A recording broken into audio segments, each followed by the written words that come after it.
இனிமே கவலையே வேண்டாம். நீங்க சப்பாத்தி செஞ்சாலும் இதே மாதிரி ஃப்ளஃபியா, சாஃப்ட்டா வரும்.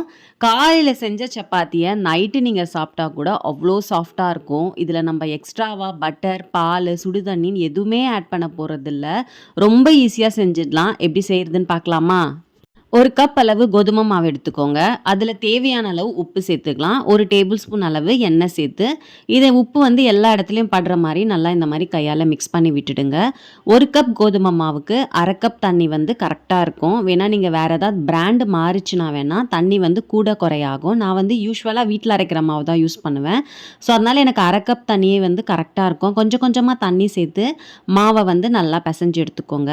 சப்பாத்தில ரொம்ப முக்கியமான விஷயமே இந்த மாவு பெசைறது தாங்க.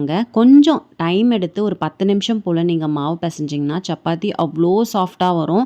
இப்ப இந்த மாவெல்லாம் கையில ஒட்டாம நல்லா ஒண்ணு சேர்ந்து வந்ததுக்கப்புறமா, கவுண்டர் டாப்லயோ இல்ல அகலமான பாத்திரத்திலயோ நல்லா இழுத்து இழுத்து ஒரு 5 நிமிஷம் போல பெசஞ்சு, மேல கொஞ்சமா இந்த மாரி 2 சொட்டு எண்ணெய தேய்ச்சு ஒரு 1/4 மணி நேரம் ஊற வச்சுருங்க.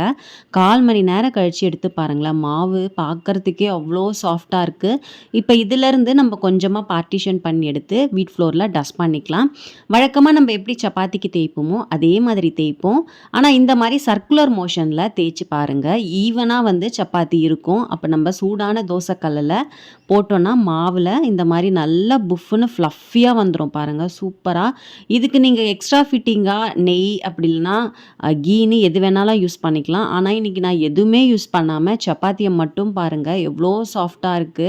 நீங்க வெறுமே இந்த மாரி கேஸ்ல சுட்டு சாப்பிட்டா கூட, இந்த சப்பாத்தி அவ்ளோ சாஃப்ட்டா இருக்கும். கண்டிப்பா இந்த மெத்தட்ல நீங்க சப்பாத்தி ட்ரை பண்ணி பார்த்துட்டு எப்படி இருந்ததுன்னு எனக்கு கமெண்ட்ல ஷேர் பண்ணுங்க.